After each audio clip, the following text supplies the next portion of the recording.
a very special guest for this show. Always a very special guest for any show that he does. His name is Erich von Daniken. The daddy of them all, you could say. The man referenced and revered by so many who've made a connection between mankind and visitors from space. Now, I have with me tonight, here on the table, you can just hear me leafing through it, an original signed copy of Erich's book, Chariots of the Gods, published in 1969, this one, and given to me, peculiarly and bizarrely enough, just over a week ago, as a gift by a very special person who didn't know, and neither did I, that Erich was going to be on this show. So I find that a little bizarre. And now, on the back of the book, and the pages are turning very brown with age now as I leaf through it here, there are some quotes about what is inside the book. And it's a very well-written, very tightly packed volume that I think stands up very well today. The Sunday Mirror is quoted on the back of this book as saying, the author's theory is that in the Earth's remote past, the planet was visited by beings from space who perhaps fathered humanity as we know it. A challenging discussion about our past and future. That was the Daily Mirror of the day. Also on the back of the book is a quote from the Daily Mail. It says, powerful stuff, and no matter how one tries, it cannot be discarded as a crackpot theory. Now, Erich von Daniken, who we're about to connect with in Interlaken, Switzerland tonight, and he's here tonight from Interlaken on Talk Radio. Erich, how are you? I'm feeling wonderful. I'm sitting in Switzerland. It's beginning cold. The weather is beginning cold, but I enjoy life. Is there any reason why you're based there? Because it's a place of beautiful vistas and clear air.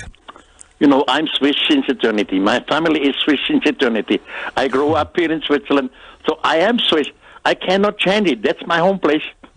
But, you know, with the work that you've done and the acclaim that you've had around the world, you could have based yourself anywhere. You could have been in San Bernardino. You could have lived in New York City, wherever you wanted to be.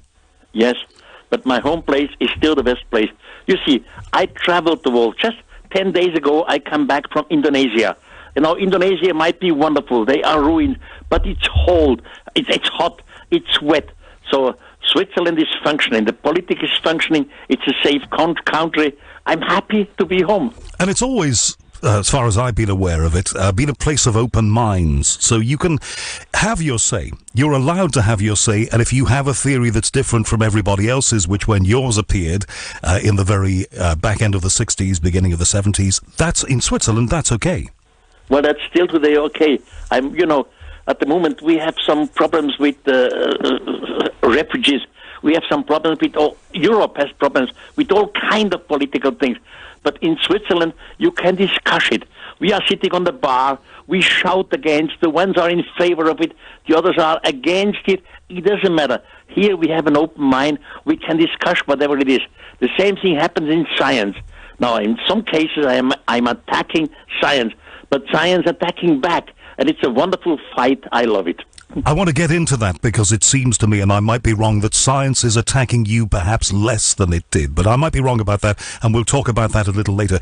Now, I read a couple of quotes from the back of this book, and literally, if you heard that little intro I did, Erich, I was given Chariots of the Gods by a good friend a few days ago, about 7 or 10 days ago, a signed copy that you signed. No reason why you should remember doing this, because you've signed thousands, for my friend back in the 1970s.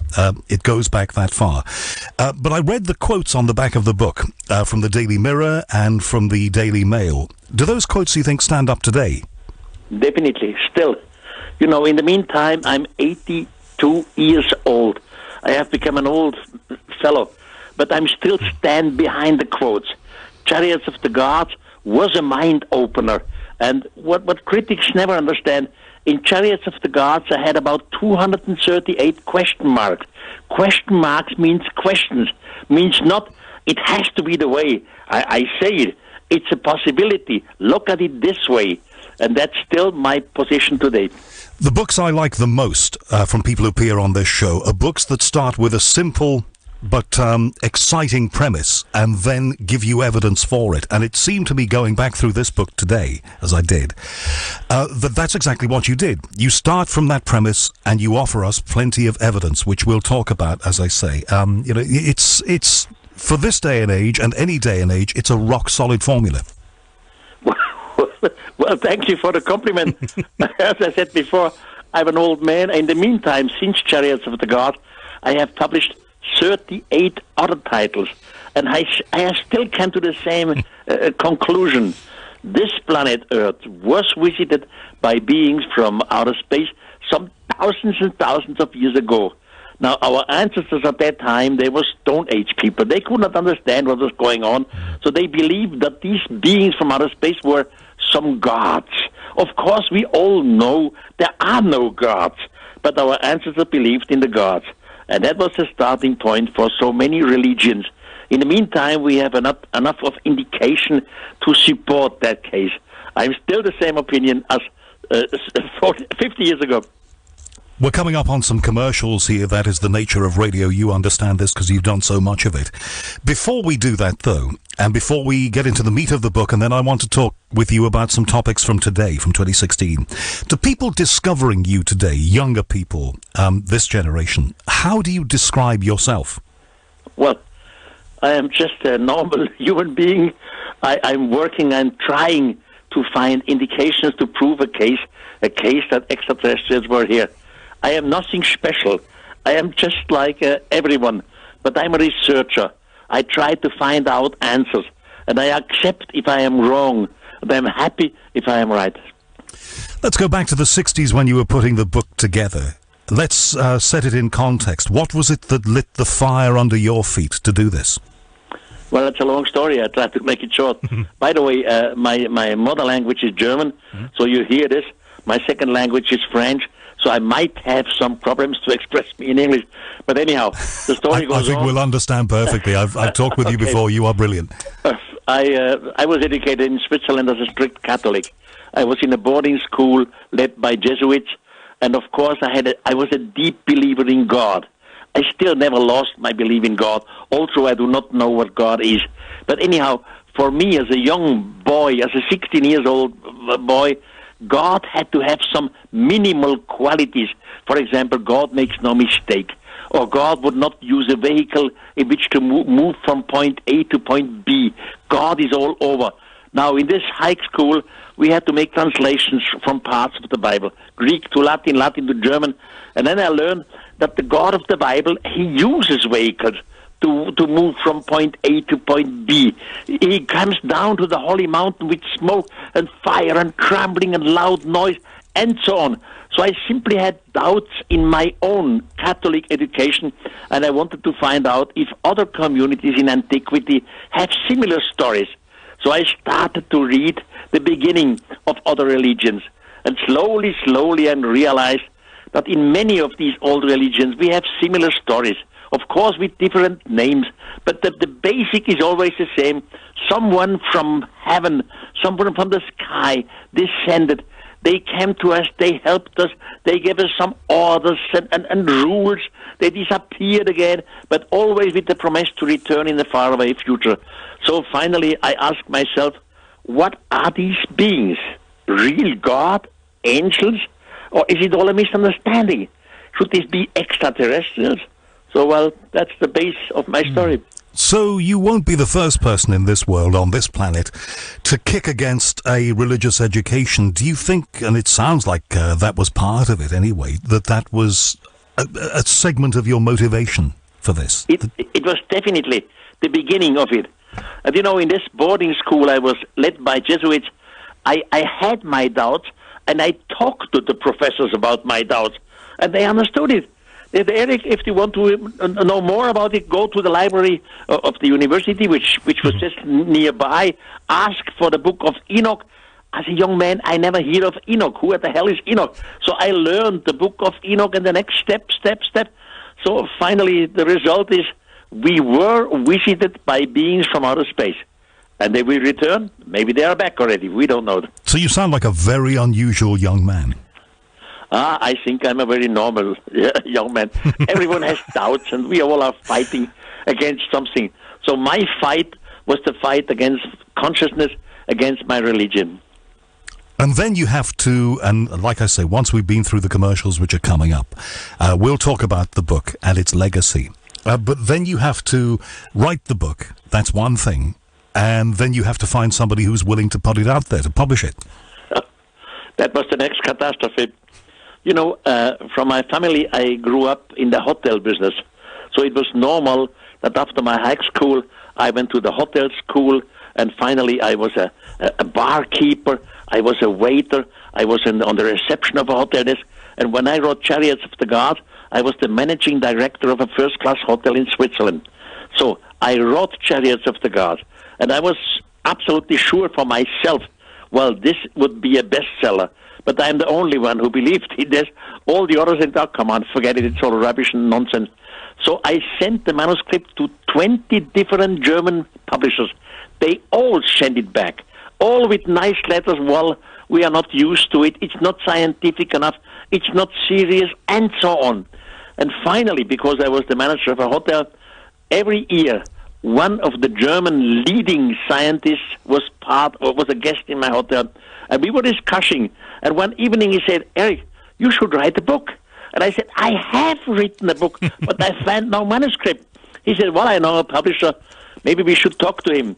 Next morning, I was on the phone, and he said to someone unknown to me, listen, Erwin, I have a young Swiss here. He has written a complete crazy book, but the man is not crazy. You should listen to him.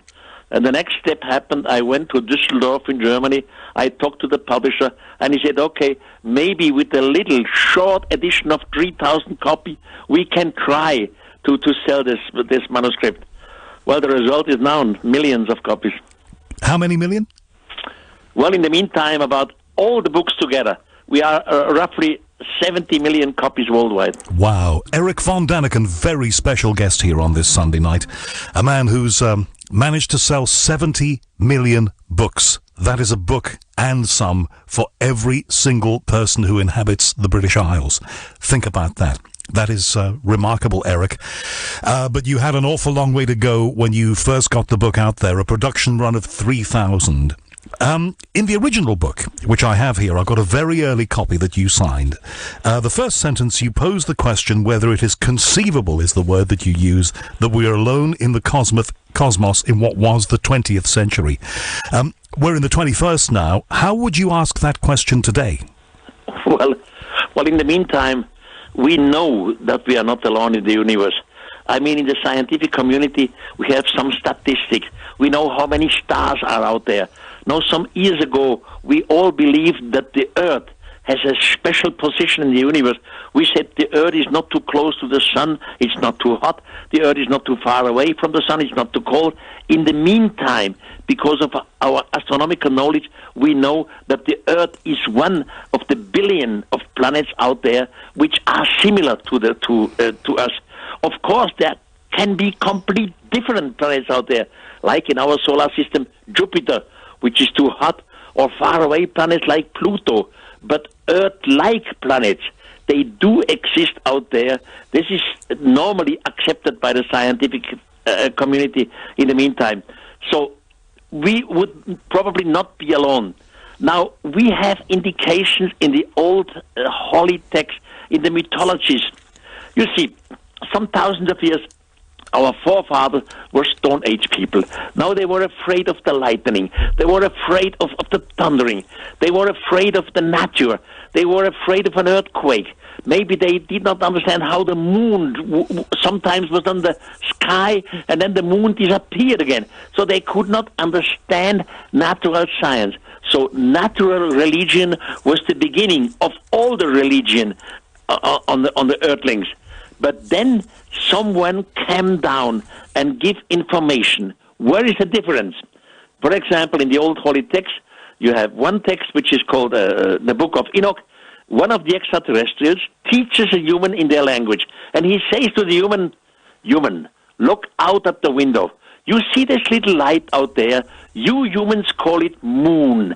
But the moon has no light by itself. The moon receives its light from the sun. And then he explains why the moon sometimes disappears and is half, etc. Or he explains to the young man, you see this bright, shining light there? You humans, you call it sun. You see all the little lights out there? You humans call it stars. And then he explains that our planet surrounds the sun in 65 days, roughly more or less, etc. Now, natural religions, earthquake, crumblings, storms, they have. And they have created natural religions.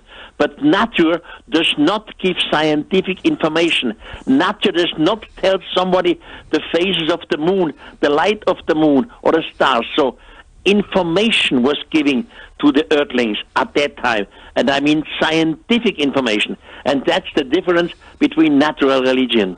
Do you think that the world was ready for what you had to say, because we were entering a phase that is continuing to this day, where we are starting to realize what you said when we were speaking just 2 minutes ago, that we are far smaller a part of this universe, this cosmos, than we believed we were? We used to believe we were the center of all things, and we've been learning over these years that we're not. In the meantime, we understand that we cannot be the center of the universe. You know, we humans, roughly, generally, there are two sorts of humans on this planet. One sort is religious. It doesn't matter what kind of religion. The other sort is scientific. Now, the religious people, they have been educated. They say, God made everything. God made the universe, made the planets, the plants, the trees. But as crown of creation, God created us.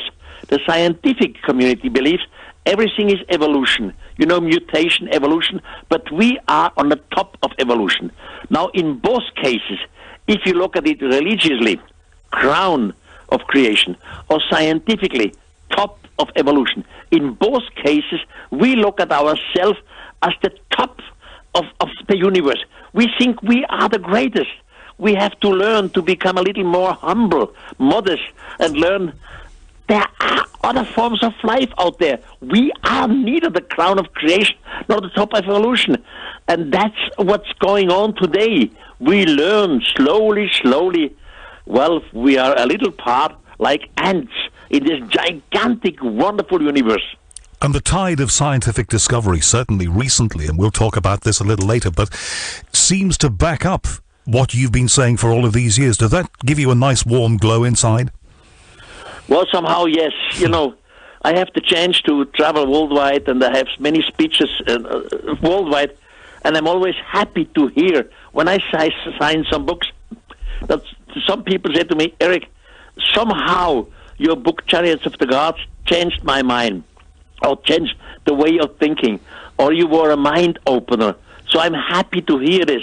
And of course, I know the critics, and I absolutely understand the critics, and I'm not against the critics. I love the discussions with the critics.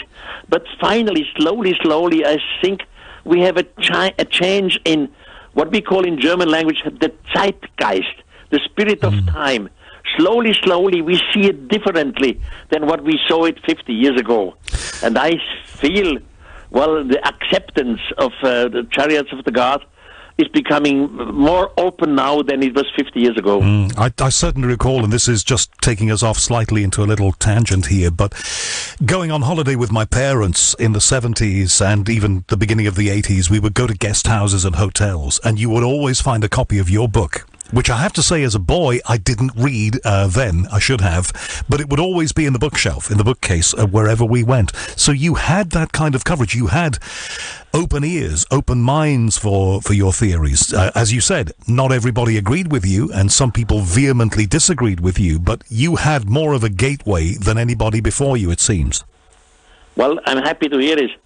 You know, in the meantime, there are many international TV stations who have some TV series in which they are pro or against this Erich von Daniken idea, this visit from outer space.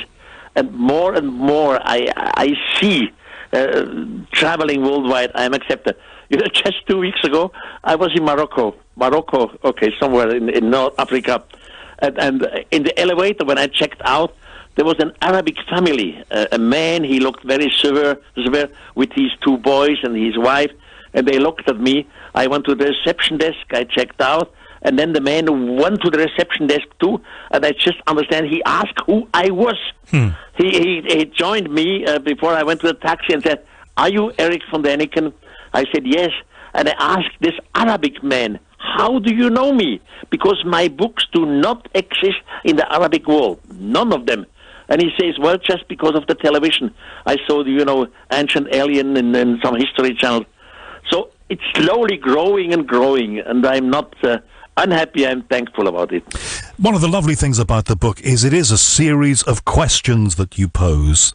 You talk about some ancient maps found by a Turkish Navy officer that proved in an era when they couldn't have been drafted that way to be highly accurate, even including detail that we know today about North and South America and the Antarctic.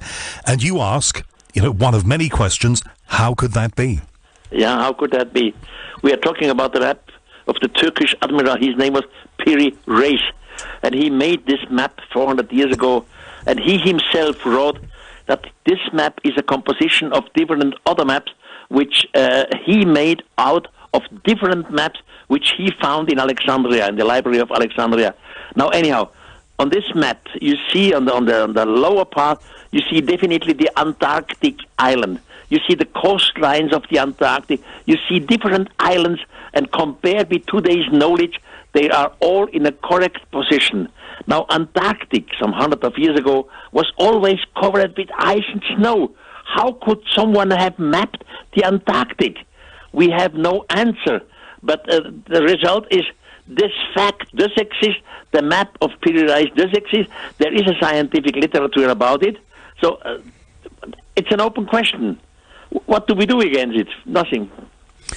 One of the many questions you ask is this one as well. What can have induced the Incas to create the Nazca lines? And what about the 800-foot-high stone signs near Lima? Well, there's so many wonderful mysteries. Nazca is a place, is a desert about 500 kilometers south of Lima in Peru. I was in Nazca many, many times. I flew over Nazca already at the end of 1950, 1960, and so on. In the meantime, Nazca has, of course, a lot of scientific literature. And now when you stand on the desert of Nazca, first you see nothing. It's just little stones, brown stones, rusty stones. Soon as you scrape them away with your foot, there comes a lighter, bright, shining surface on the ground. Then you fly a little higher over Nazca, maybe about 1 kilometer, and then you see these bright, shining lines form figures of apes, birds, all kinds of animals, flowers, etc. Then you fly higher again, maybe about 1 or 2 kilometers high over the Nazca area. Then you see in the middle of these figures gigantic lines. The lines start abruptly, they end abruptly. Seen from the earth, seen from the high, they look like an airport, like airstrips. By the way, I never said it was an airstrip of the extraterrestrial. I never said it was the landing place, but I said it looks like, it gives you the impression from the air. And that's what it still is today. Now, about Nazca, we have wonderful scientific theories about wonderful ideas, what it could have been. But none of these theories has been completely proven. We are never sure. Either not my own idea. I suggested some thousands of years ago there was a mother spaceship in orbit. Now this mother spaceship was traveling maybe since hundreds of years. They needed some kind of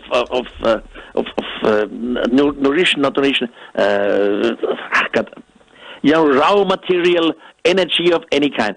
Now they observed from the orbit, they observed our planet Earth. They saw in Nazca a desert, and they measured that under the Nazca desert there are some raw materials. This, by the way, is still the case today. Now, they sent simply an automatic probe down there. There was no airstrip, there was no airline, nobody was the natives making an airline. But this robot, this probe from outer space came down. Maybe at the last part of the landing, it used an air cushioning or whatever. So sand and stone were blown away. Finally, this robot came to a standstill. They made some measurements. They found out, are there raw material? Is there energy? Is there maybe uranium or whatever they need? And then they start again. But in the meantime, 2 or 3 natives may have observed this robot, this automatic probe. And they realized something from the sky has descended.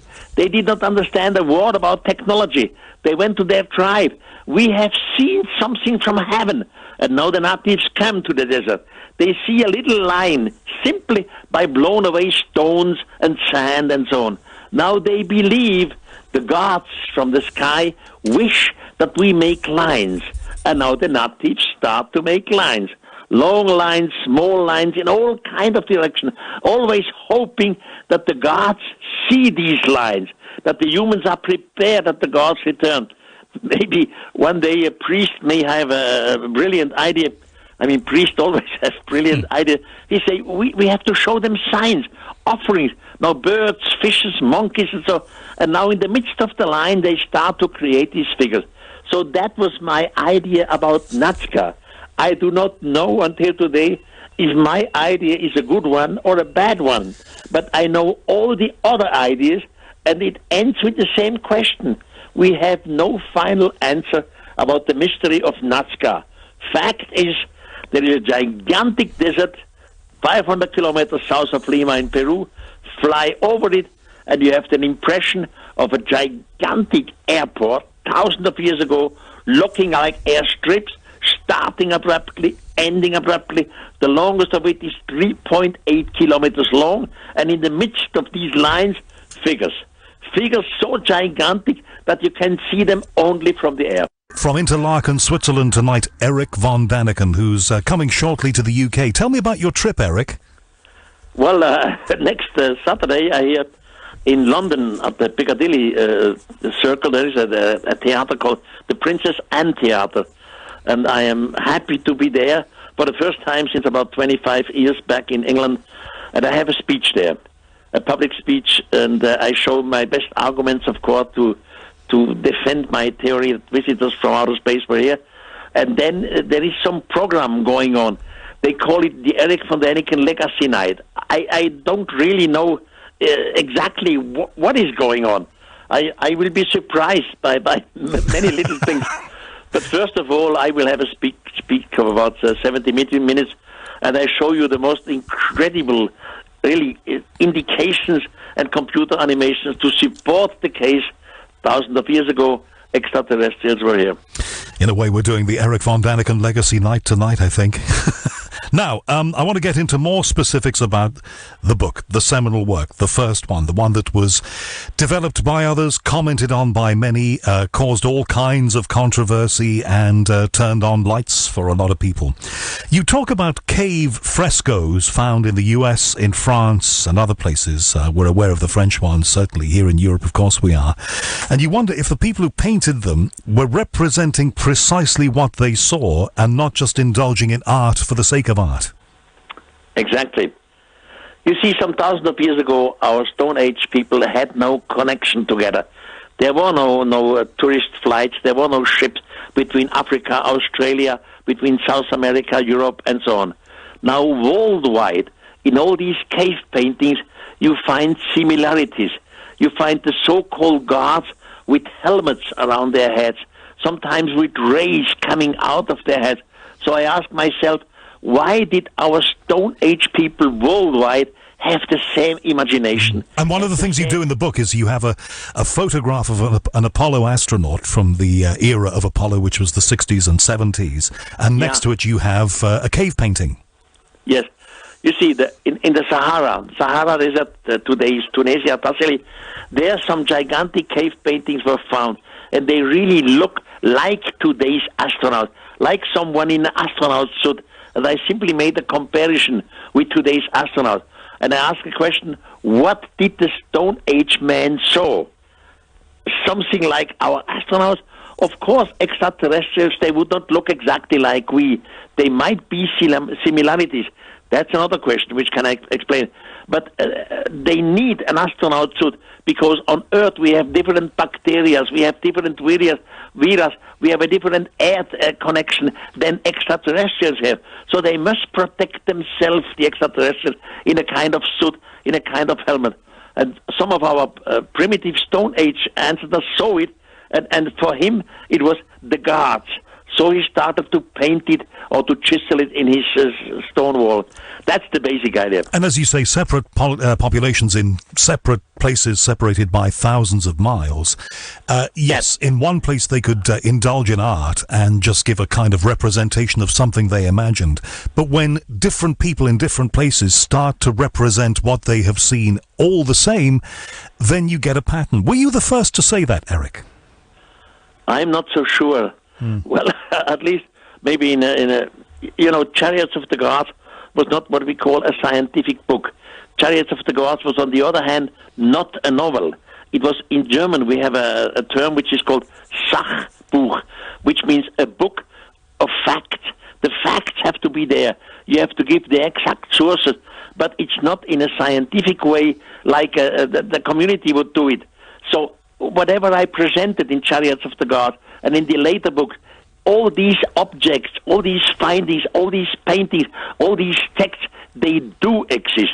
You can control them, but the resolution, the concept I make out of all these mixed things are different than what the scientific community does.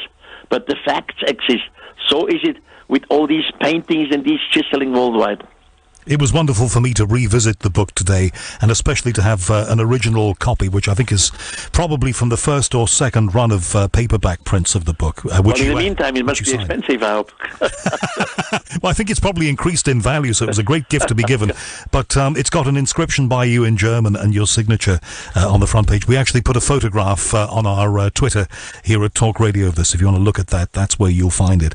But you're right. You're saying here in the book that there are commonalities between things that are found in places as disparate and separate as the United States, in France, in Norway, Sweden, Uzbekistan, similar looking things in widely different places. That's true. And not only in Uzbekistan or in France or in Germany, it's continuing in Australia. I mean, this is a continent far away from all the other continents, or in South America, and you always have the same impression. These Stone Age people, they saw something, they had something in common, and they tried to represent it in their Stone Age painting, later in chiseling. So that's just a psychological moment where we have to ask, what is the reason for all this? And I see where they saw something. Now, in the meantime, of course, I know of many mythologies. I know the legends of these old people. I mean, there's not only the Old Testament, our Bible. There are in old India texts, which are thousands of years ago. There are texts all over the world, and in the meantime, I'm a specialist of that. Then I find not only cave paintings, I found in the old mythologies the same story. They all speak about the gods descending from the sky, descending with smoke, fire, loud noise, trembling. They all were afraid. They all learned from the gods. Some of the humans were taken away, even up there to their spaceships. Of course, the human never used the word spaceship because they had no word spaceship. They say, I was taken up to heaven or to sky. They learn the language, some of them. They are taught by these extraterrestrials. So all these texts, like the cave paintings, are worldwide in many mythologies. That's why I say, hey, scientists, please look at it in a new way. We have a new way of observation and of learning of all these things. You talked about Australia. One of the things that struck me when I was lucky enough to visit there and meet Aboriginal people there was the connection they have with their history, a connection that we've severed here because our lives have been technological and we've moved on at a pace. But they have a narrative that goes back and back and back. If you've been to Australia, did you find that assisted your work? Oh, of course. I mean, there are the cave paintings in the Kimberley Ranges, which again are similar to the rest of the world. And then there are the mythologies. I mean, the Aborigine people, wonderful, brilliant cultures, they have mythologies. And these mythologies were written down. And the mythologies always speak about the gods descending from the sky, the gods who were the teachers, the gods who learned our ancestors in different belongings, including in astronomy, including telling them that we are not unique in the world, including about the calendar knowledge. So this is mythology of the Aborigines, but not only of the Aborigines. One like me who knows the mythology, it's a worldwide phenomenon. Go to the Greek god of Zeus or Apollon, it doesn't matter. Go to the mythology of the Inca or in Central America of the Maya. It always repeats. The gods were coming from outer space. The gods were the teachers. The gods were there who taught our ancestors, and they promised to return, and they will return. That's why every society in the past, every culture, had this expectation of the returning of the gods. And still today, we have the same thing. Just remember, When Francisco Pizarro was the Spanish conqueror of today's Peru, when he arrived for the first time in Peru, the natives fell down on her knees. They adored him as a long-expected god. The same thing happened in Central America. Hernando Cortés, he was the Spanish conqueror. He came together with Moctezuma. Moctezuma was the ruler of the Aztec. Moctezuma fell down on his knees. He believed that the Spanish, Hernando Cortés, was the long-awaited god. The same thing in the South Sea. Take James Cook, for example. James Cook was the discoverer who discovered, for example, Hawaii. Now, the Hawaiian people again fell down on her knee. They believed that James Cook was the long-awaited god. So I mean by this, the expectation of someone is not a Christian invention that happened long time before Christianity. And now what happened today? I am educated as a Christian, as a Catholic. We Christians, we expect the returning of Jesus. But the Muslim community has the same thing. They wait for the expectation of the returning of their Mahdi. So you're saying that all around the world... The Jewish community wait for the returning of their Messiah. So not only in the cultures which have died out, still in our today's religions, we have this expectation of the return of somebody. Okay, Erich, here's as the minutes tick down before we have to take another break here. Here's a left field question for you, and I don't know if there is a short answer for this one, but here goes. The expectation that something will return. Well, look at the state of this planet now. Look at what we've made of it. Look at the difficulties that we're facing, and look at the potential difficulties that we now face in the future. Why have they not returned? Well, I think they have returned. You see, we have today's UFO, and this is a never-ending story. Some 20 years ago, I was laughing about UFOs. In the meantime, not anymore. UFO has become a serious business, and probably we are already under observation. The man who created the book Chariots of the Gods and 36 other books since then, selling 70 million volumes over the years and bending ears and turning on lights in people's brains, and also encountering along the way, Erich, a certain amount of controversy. Not everybody has wholeheartedly smiled and agreed, have they? I absolutely understand it. You know, we have a serious community which is called the scientific community, and we all want to be serious. We all want to be reasonable. Now, Erich von Daniken comes up with ideas that extraterrestrials were here. So the reasonable people say, what a rubbish. Does he not know that the stars are light years away from the next star? So how could somebody reach these distances?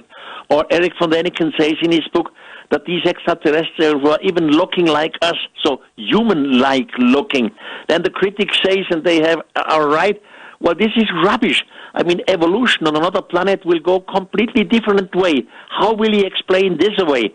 So I fully understand the critics from different sides, from archaeological part. I fully understand it. There are other opinions than my opinions. The question is just, let's sit together. I always learn when I sit together with some scientists who are against this idea. It's simply a question, be fair, be honest, do not lie, do not try to take somewhere over the table. Just listen to each other and come into arguments. And at the end of each discussion, I learned something, and the other side always says to me, Erich, we didn't know about this, we didn't know about these texts. So we both sides learn from each other, and that's what we should do. I mean, this is, amazing stuff for so many people, and some people, as you say, not able to take it on board, and you have to come back at them. How have audiences changed since you started talking about this? Presumably at the beginning, and I don't know this, but presumably there were people who heckled you and people who just didn't want to listen but went to put you down. Does that sort of thing happen now? Are you expecting that I'm sure it won't happen in London, but are you expecting that kind of thing in the future? Not anymore so hard as before. Chariots of the Gods came on the market in 1968. That's some 50 years ago. And in the meantime, I'm an old man. I had many debates, and I learned, of course, a lot and I admitted that I have made some errors, etc. And the other part has learned also. In the meantime, we know about astronomy, about statistics, we know about the Earth-like planets, and so both sides have come closer together. In the meantime, this hypothesis of a visit from outer space by extraterrestrials has become more and more acceptable. We can talk about it seriously, not anymore just being stupid against each other. We can talk about it in a reasonable way, and I'm happy of this development. You talked, and I want to talk about that, definitely, but you talked just a moment ago about errors that you acknowledged that you made. What sort of errors were they? Oh, God. You know, when you are young, and when I made the research for Chariots of the Gods, I was about a 22, 23-year-old young man. Then you believe everything, and you are not self-critical enough. You believe what you read in a book is true. For example, at that time, I was, as a 19-year-old man, I was in Upper Egypt. And there on the Nile in Aswan is a little island with the name of Elephantine. And the guide there told me Elephantine has the name Elephantine because from the air it has the shape, the island has the shape of an elephant. So I wrote that in Chariots of the Gods. Later I learned this is all garbage. The Elephantine Island does not look like an elephant. It simply has the name because some elephants were on the island. Or I was in India, in Delhi. In Delhi there is an iron pillar. I saw it, I was there, I photographed it, and the local guy told me this iron pillar is not rusting. So I speculated, well, is this maybe an extraterrestrial object? Somebody left it here so that we should learn about the technology and so on. In the meantime, this damn pillar is rusting. So what can I do? But, you know, so there are many of these little things where I was wrong. Of course you learn. You try to make it better. You try not to repeat similar errors in the future books. And I think every later book after Chariots of the Gods has become more and more acceptable. What about ancient Egypt? We know so much more as far as they will allow us to explore the pyramids. We do know so much more about that now. How does your original work look in the context of what we've learned more recently? In the meantime, rather to my favor. You see, according to Egyptology, the Great Pyramid was constructed about 2,500 BC by a pharaoh with the name of Cheops. I doubted this in Chariots of the Gods. I had some reason why to do it. Now, in the meantime, we know about old Egyptian historians, which we did not know 50 years ago, because these texts simply appeared now later. And these old Egyptian historians say that the Great Pyramid was constructed before the Great Flood. They even say by a king with the name of Saurit. And they say Saurit is the same figure which the Hebrew community calls Enoch.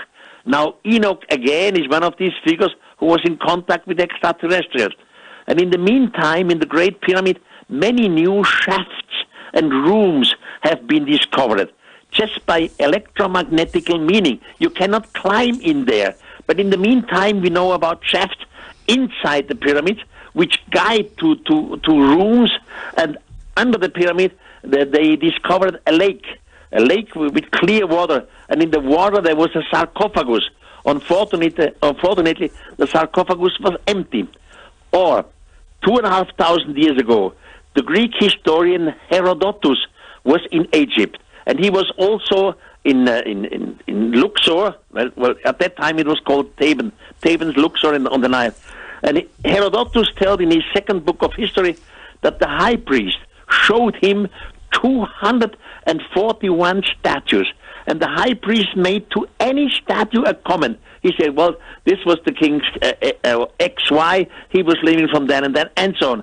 And at the end, the high priest said, these 241 statues represent 11,340 years. At that time, the gods from the firmament were down on the earth. Since that time, the gods have not returned. Now, all these statements by Herodotus were never taken seriously by Egyptology. Herodotus was the same who said that under the pyramid there is a lake. In the meantime, we have discovered the lake. So slowly and slowly we learn that these ancient historians did not tell rubbish. They were telling the knowledge at their time. So the Egyptian priest told them it was not Cheops, 2,500 BC, who made the pyramid. It was before the Great Flood, Enoch. And in the meantime, we find more and more channels and shafts and rooms.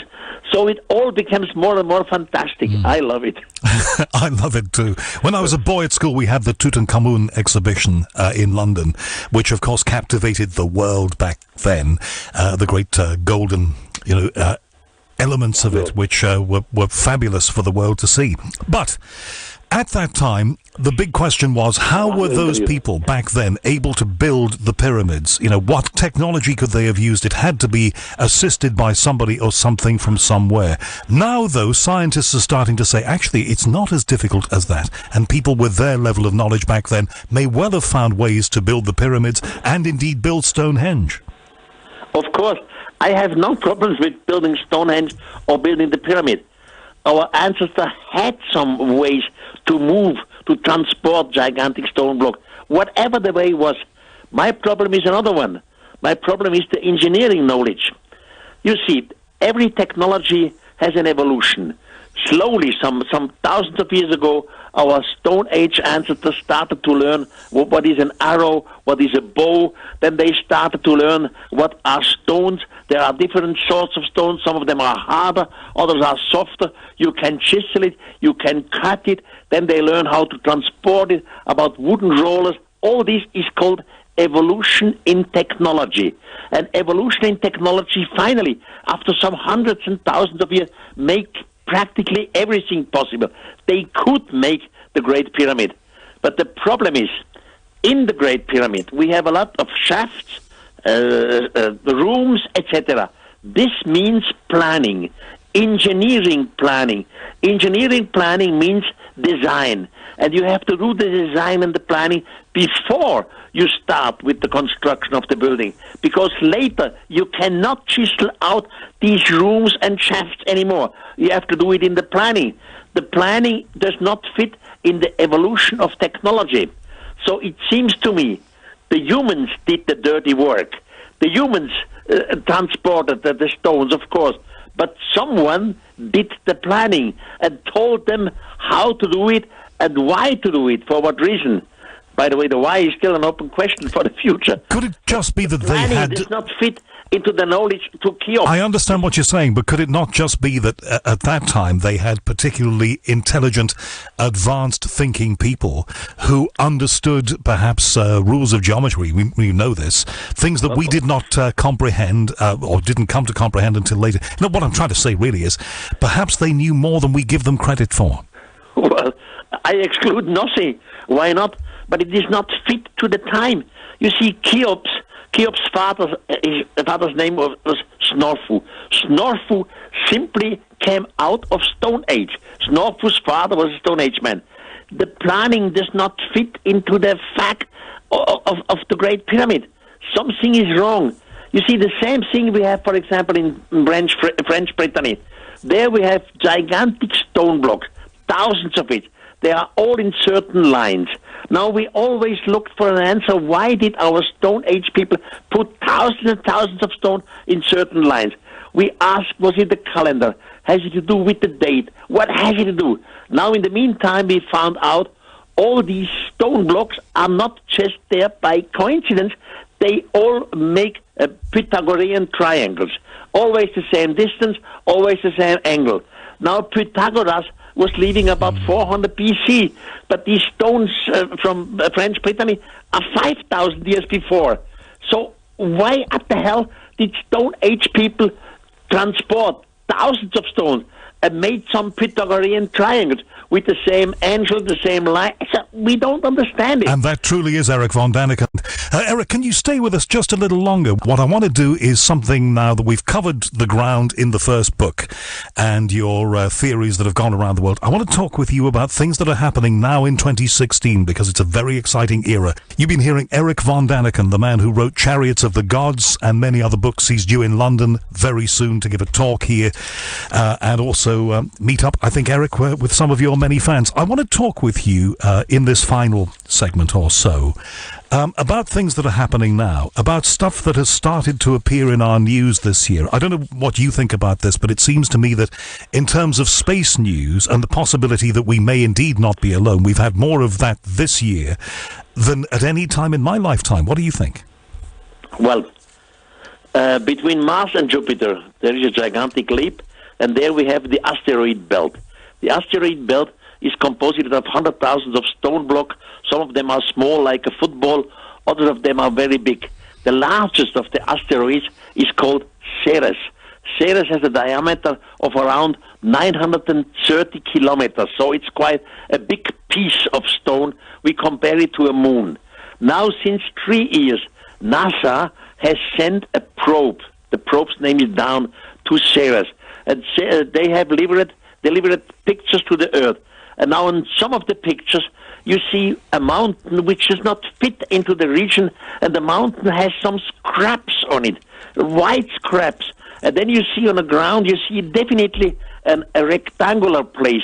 Now rectangular, which is not made by nature. So we have new questions. What is going, or what was going on Ceres some thousands of years ago? I always suggested some thousands of years ago the extraterrestrials were here. They came here with the generation spaceship. That means they were hundreds of years under the way. After hundreds of years of traveling, they need some form of energy. Whatever the energy is, raw material. Now the energy you do not take from the Earth, because here humans are living. You simply take the energy in the asteroid belt, because there it's free. Nobody hurts you. No, so the energy is just on the surface. And now today, thousands of years later, we found on Ceres some traces of artificial stuff. So we can ask us, what was going on there thousands of years ago? Mars, we have two moons. They are called Phobos and Deimos. Now, Phobos and Deimos are small moons. They look like some sort of potatoes. And there are many craters on Phobos and Deimos. Now, the problem is both moons surround the Mars, their planet, faster than the Mars under them turns itself. And both moons are nearly over the equator of Mars. So it seems this is not natural. Some astronomers, especially the Russian astronomer Shklovsky, suggested that these moons must be hollow. Now, we will find out in our time what is going on. So today, astronomy brings material to the surface which only today we can understand, and all of a sudden we say it could have to do with an extraterrestrial visit some thousands of years ago. When you look at the photographs that we've been lucky enough to see over the last year from Mars, from the Martian surface, there are people who say, look, we can see signs of regular geometry. I mean, there are some crazy people who say, oh, look, is that a lizard, or, you know, is that a person standing on that rock? Leave that aside, but when you look at what you see on the surface of Mars, and sometimes if you look hard enough it can give you a headache, but do you see something that may be the remnants of something else that was there before when you look? Yes, you can see some objects on Mars which are rectangular, others look like a pyramid, but finally you are never sure. Is it artificially or is it just natural? I mean, on Earth we have natural rocks who look artificially. So the final probe is we need clearer photos, or somebody else has to go there. But we have reasons to ask questions. The same thing, by the way, on the moon. On the moon has in the meantime been photographed perfectly. And if you observe the photographs very closely, you see some strange things look like obelisk, look like rectangular shapes. And you still can ask the same question on our moon as we can ask them on the Mars. But the answer must be, well, closer. So why? Go closer with better photographs, and then we will find out. What do you think about the ideas that have been in the news over the last fortnight or so about going to Mars, which we're actively talking about, and terraforming it, turning it into a landscape, turning it into an environment like ours by planting things there, by putting an artificial atmosphere in there, doing all sorts of things to make it more like here? Well, theoretically, this is possible. But this is a question not of 10 or 20 years. I mean, we could make terraforming, but then it takes, I don't know how many hundreds of years until we create an atmosphere, until we create another temperature of Mars. It's not the question of just go there and the next generation has it. It's a scientific project which takes hundreds of years.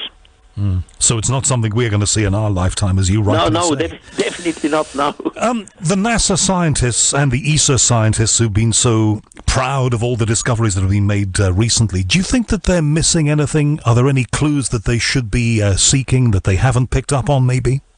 No, not to my knowledge.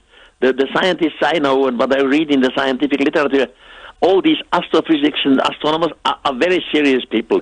They are reasonable people. They don't want to speculate because they don't want to lose their credibility. Now, in personal discussion, of course, we speculate about could that be and that be, but this is not the serious discussion in public. I don't think that they hide something before us. They simply want to be reasonable, and that's what science should be. But if you were them, what would you be looking for, and where would you be looking for it? Well, I would really send a probe to the 2 moons on Mars, to Phobos and Deimos.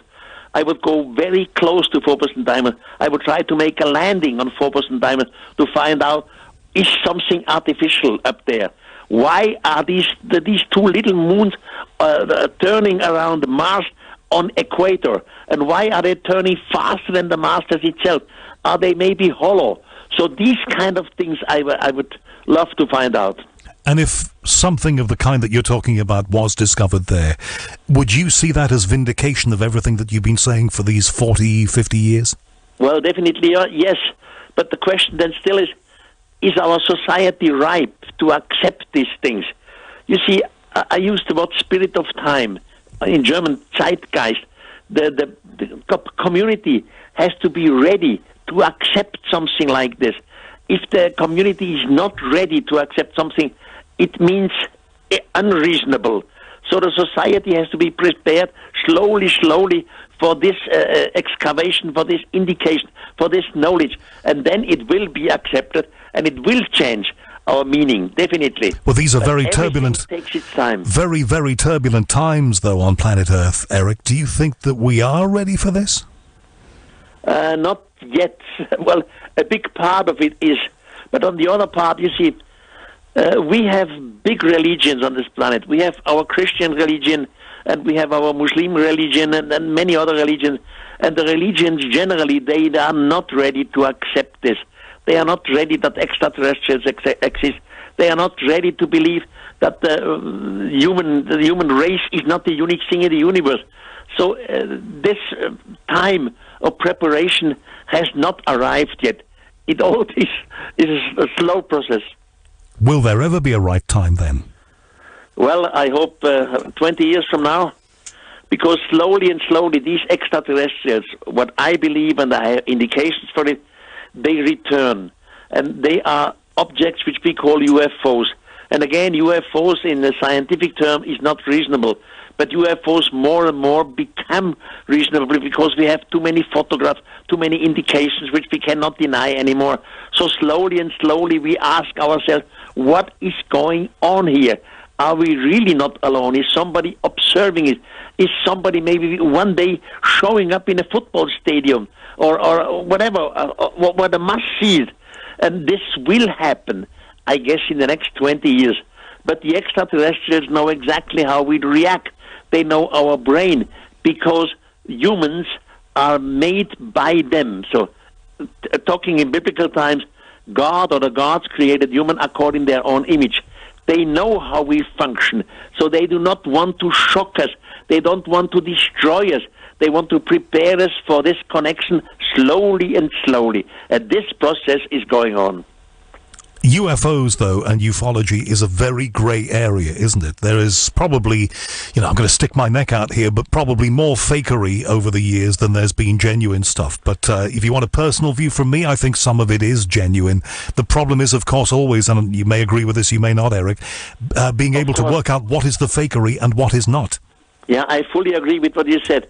There are so many fakeries, which is terrible to understand and to make a frontier between it. But some of this, I myself, I saw just recently a UFO film which was made by a fighter pilot of the U.S. Air Force. And now this camera in the pilot, in the aircraft is fixed.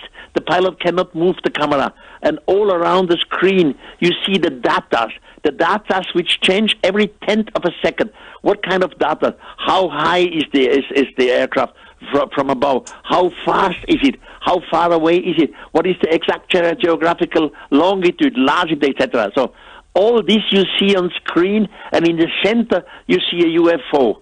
And this goes on for about 4 minutes. And I see this with all the data changing every tenth of a second, and I know you cannot falsificate these things.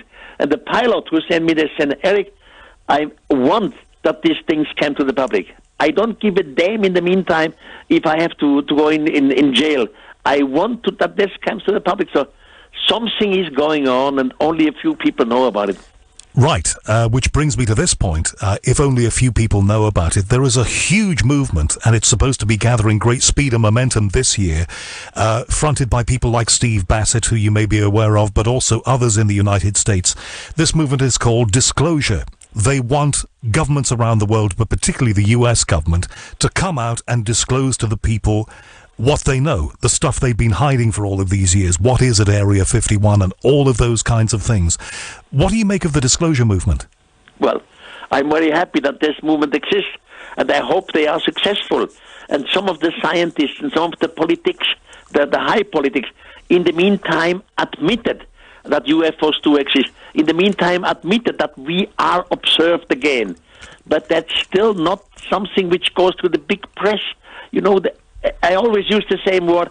The big press, the journalists and the scientists, they want to be reasonable. And UFOs are still in our community unreasonable. So it's all carefully how it goes up to the public, step by step, and very, very soft. But some of the high politicians, some of the high scientists in the meantime agree. They say it in public. Yes, these UFOs do exist. All true, we have a lot of fakes. We have a lot of false things.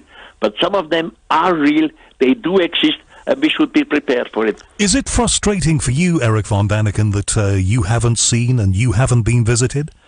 Well, somehow I understand it. I mean, as I said, I'm 82 years now. I never saw a UFO myself, but I understand it, because if I would have seen a UFO, I would probably, with my character, just standing up and climbing, that's true, and you have to believe it, and then I become unbelievable myself.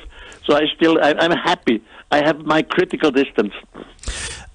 You've been saying all of your career writing that the spacemen came here and they seeded what we are today and they will return.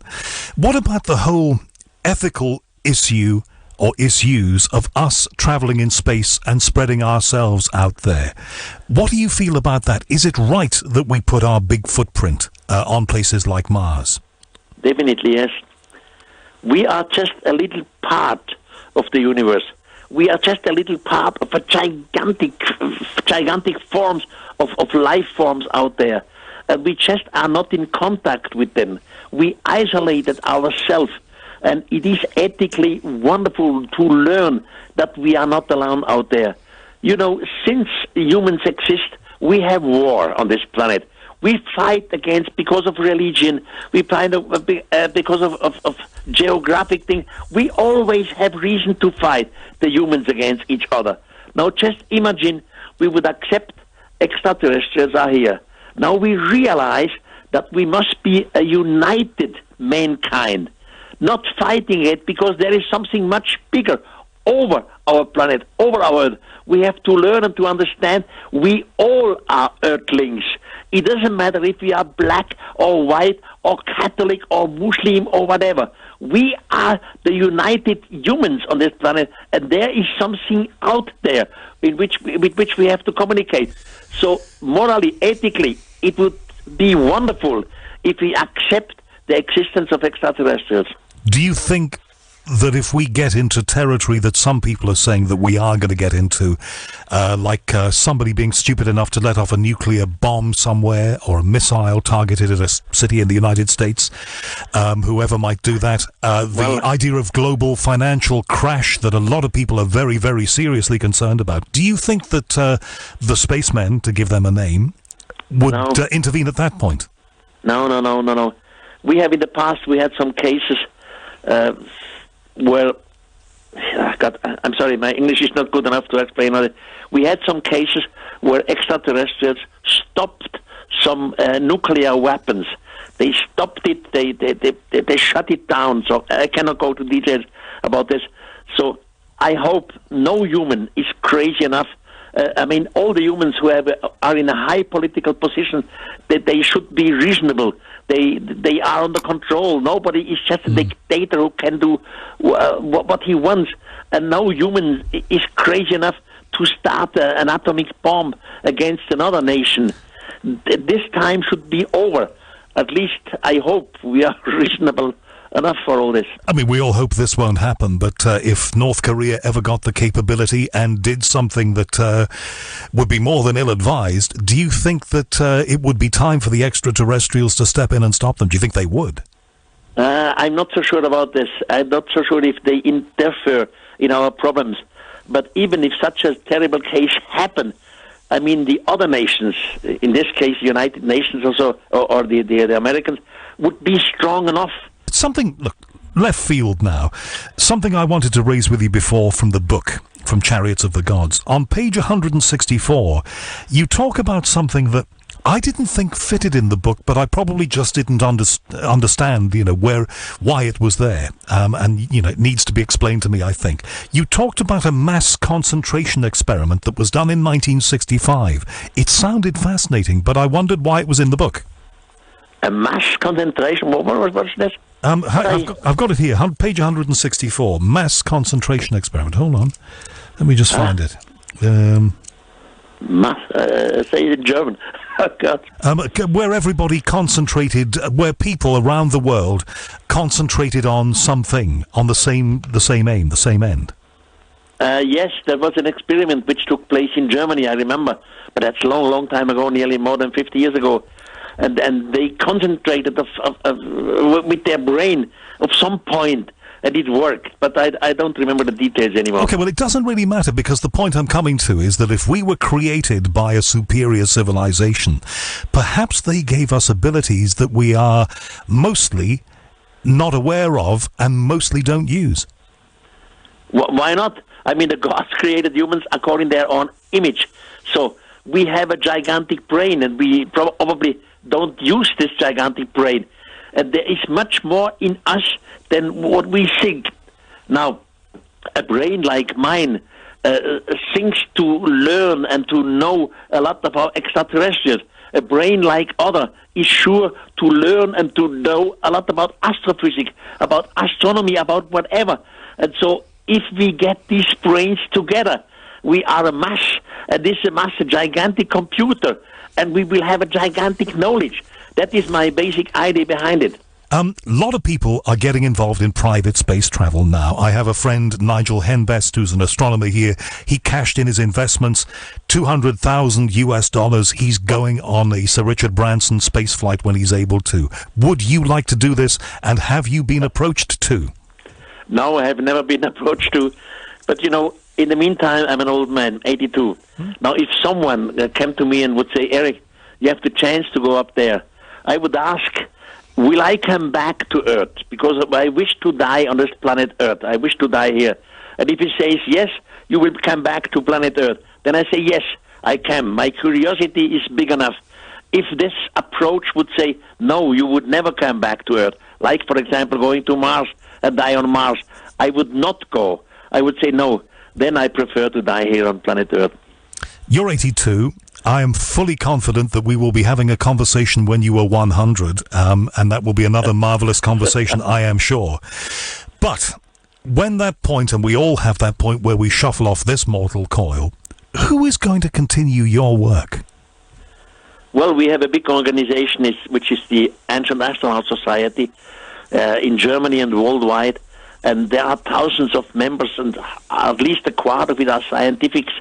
And there are many people, many other brilliant authors around the world, including in England. I have good friends, authors who write about the same subject, brilliant people. So when I die, it doesn't matter. The idea continues, and that makes me happy. Makes me happy too. And finally, as a great man once said, through your career and through your writing for 50 years or thereabouts, there have been people, whether they've been scientists, whether they've been academics, whatever, who have accused Erich von Daniken of pseudoscience. In 2016, what do you have to say to them? Oh, God. In 2016, this is history. Look back, and you will probably realize that in some part, Erich von Daniken was right. In other part, he was wrong. Well, that's normal with our humans. I hope you have a wonderful time when you come to the United Kingdom, Erich, and I will continue to look for your work as it appears, and I will continue to follow what you say. Thank you very much for being with us tonight. Thank you for being part of your evening. Goodbye.